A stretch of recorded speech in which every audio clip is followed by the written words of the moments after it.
안녕하세요. 보통 사람이 본 세계 속의 한국에 오신 것을 환영합니다. 저는 여러분의 호스트 베네딕트입니다. 작년 12월에 부임했던 중국의 외교부 장관 진강이 지난 7월 갑자기 사라졌습니다. 잡혀간 거죠. 중국에서 시진핑 눈밖에 나면 흔히 일어나는 일이지만 2022년 10월 전당대회를 통해서 시진핑이 장기 집권을 다진 후 야심차게 내세운 시진핑의 최측근이며 전 주미 대사이자 새 세대 외교부장이라는 점에서 전 세계가 놀랐습니다.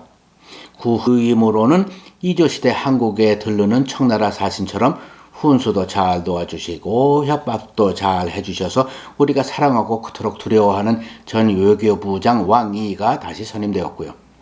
그 후 도대체 이게 무슨 상황인지 많은 얘기가 흘러나왔습니다. 현대까지 가장 유력한 주장은 그가 피닉스 TV 언론인 출신 푸 샤오치안과 불륜 관계를 가졌고 그들 사이에 최근 아들까지 낳았다라는 것이었지만 그것만으로 경질될 사항은 아니며 푸 샤오치안이 미국과 내통하는 스파이 혐의를 받고 있었기 때문이다라는 것이었습니다. 애틋한 사람과 스파이, 영화의 한 장면 같습니다. 잭 마 또는 판 빙빙 같은 영화 배우 등등도 흔히 갑자기 소식이 끊기고 행방이 묘연했다가 다시 나타나면 재산 다 빼앗기고 CCP 칭송하는 웨이보 텍스트들을 올리는 등 중국스러운 소식들을 종종 들어온 우리 보통 사람들로서는 시진핑이 김정은한테 한 수 배우고 있나 보다 정도로 생각하며 흥미진진해왔지요. 그런데 그 후 South China Morning Post, India Narrative, Taipei Times, NBC News, 홍콩 밍파오 데일리, CNN, Foreign Affairs Journal 등등등등 보도를 종합해보면 인민해방군 소속 로켓군의 부사령관이었던 우거화는 7월 초 자살을 했습니다. 물론 CCP는 건강상 갑자기 애석하게도 사망했다고 했지만요.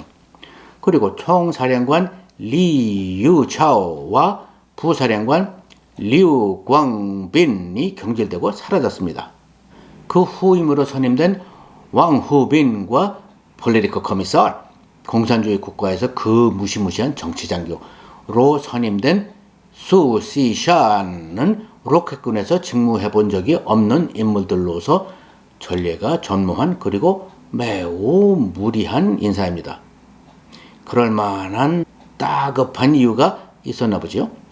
로켓군은 대륙간 탄도미사일 그리고 미국이 가장 긴장하는 Hypersonic Surface-to-Ship Missile, 극초음속 지대함 미사일 등을 모두 관할하는 인민해방군의 5대 군 중 하나입니다. 그리고는 우리가 숨 돌릴 새도 없이 전직 전략지원부대 사령관이었고 전군의 군수품을 전달하는 총책임자였죠. 부정부패하기 아주 좋은 직책이었겠습니다. 그리고 현직 국방부 장관이던 리 샹푸 장군이 또한 갑자기 사라졌습니다.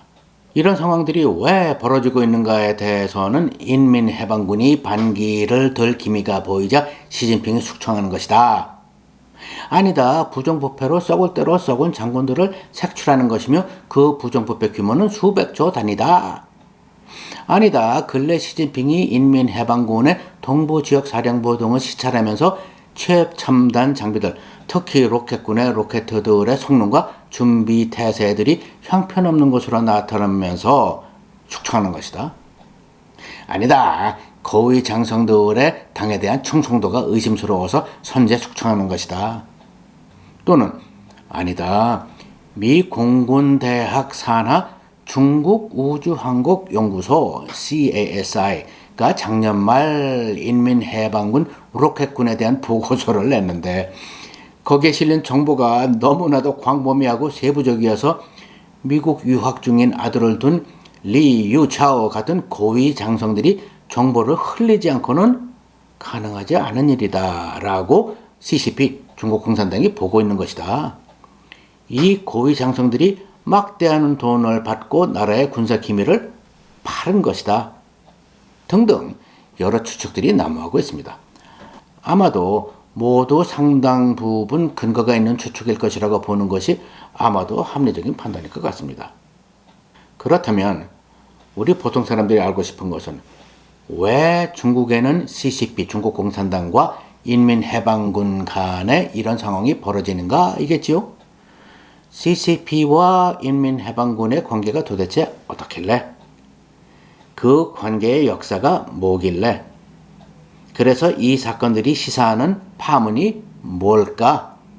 이런 점들을 오늘 같이 짚어보도록 하십시다. 시진핑은 당 주석이자 국가 주석이지요. 그리고 그 산하 중앙군사위원회의 위원장입니다.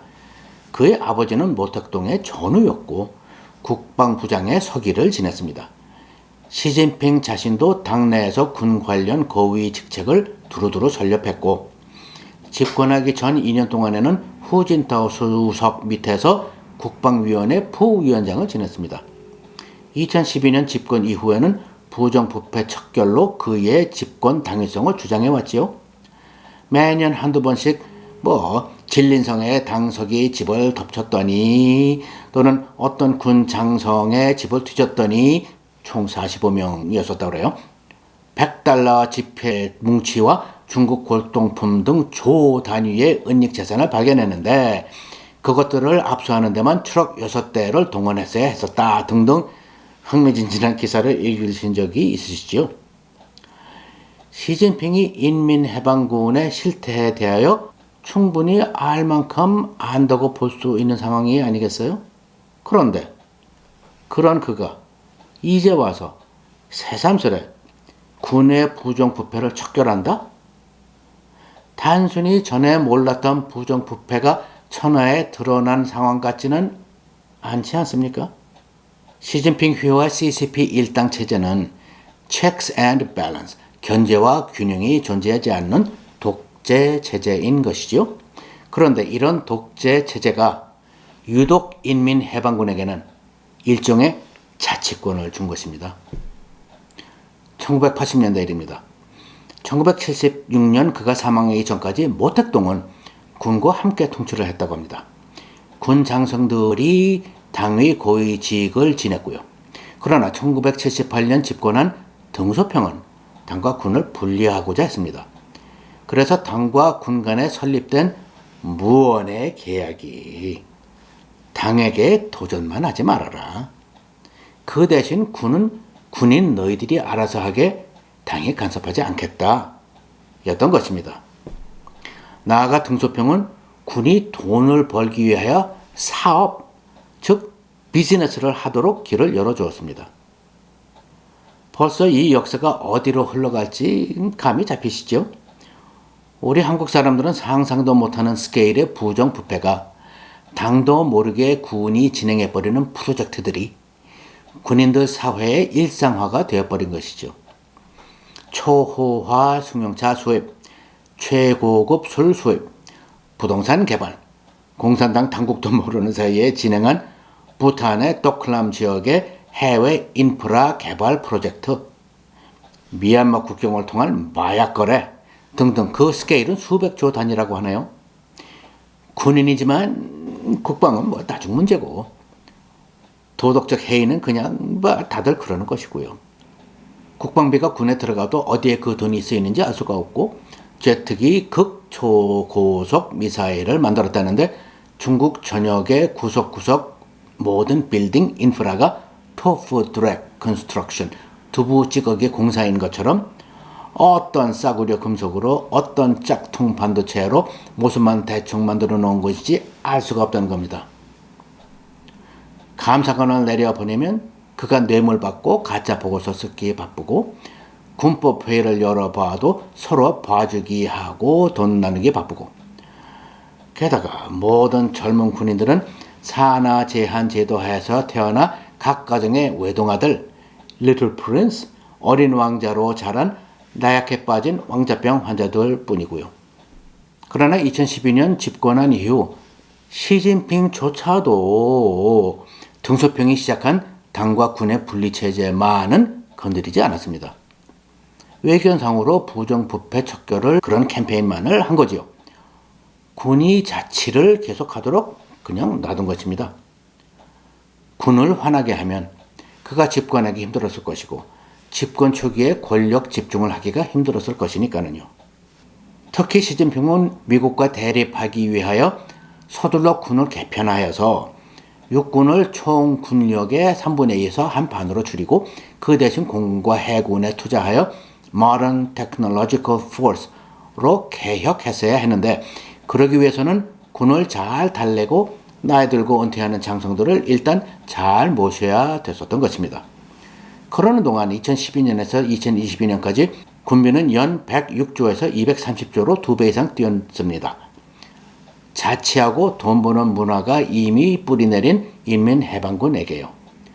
고양이에게 싱싱한 생선들을 마구 줬다고나 할까요?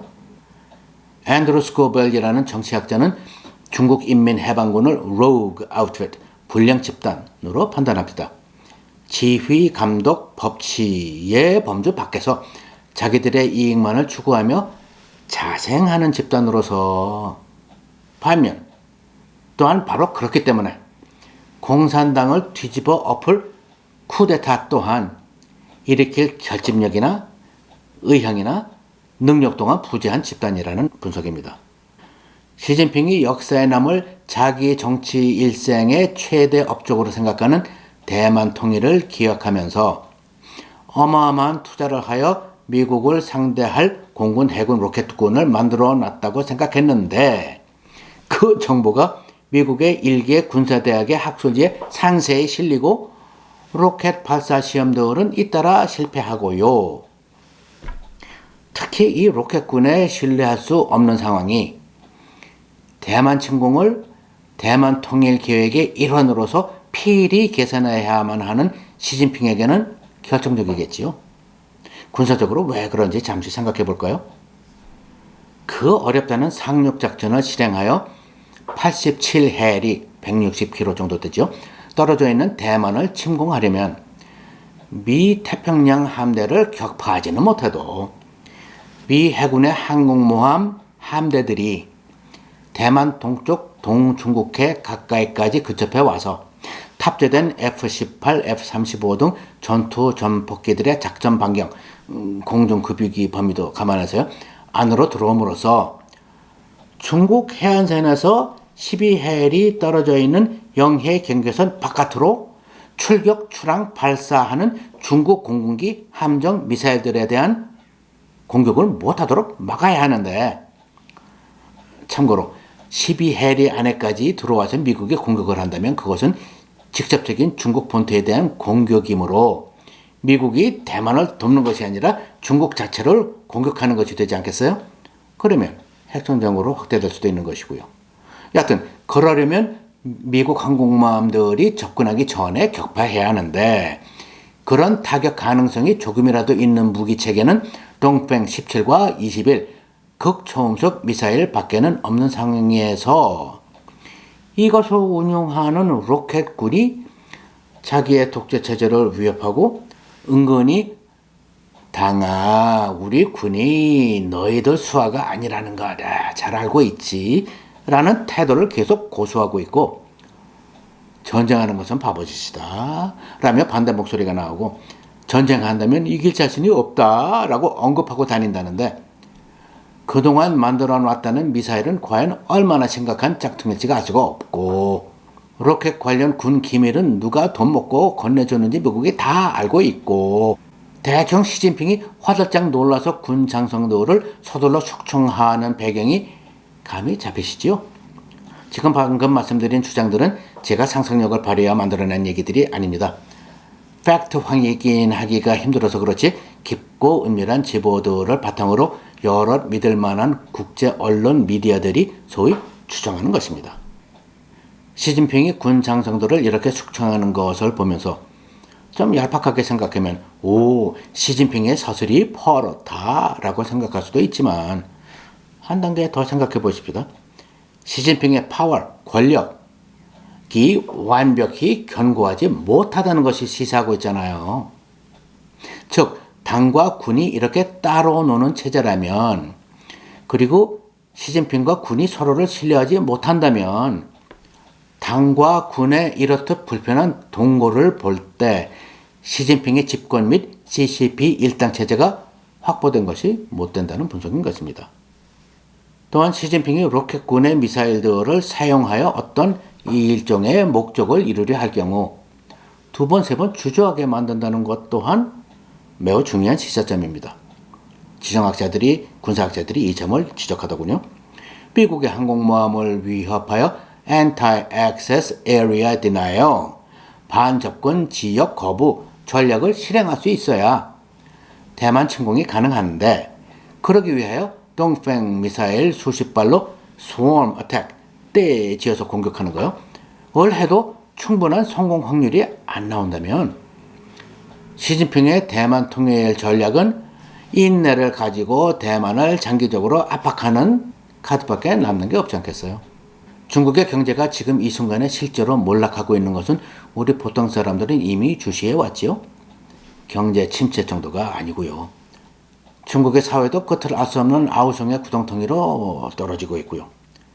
그에 더해서 CCP와 시진핑의 일당 족제 체제, 대 형편없이 부패 무능한 인민해방군 간의 부적절한 동고도, 이제는 어디로 갈지 어디로 튈지 앞을 내다볼 수 없는 상황으로 치닫고 있는 것 같습니다. 감사합니다. 다음에 뵙겠습니다.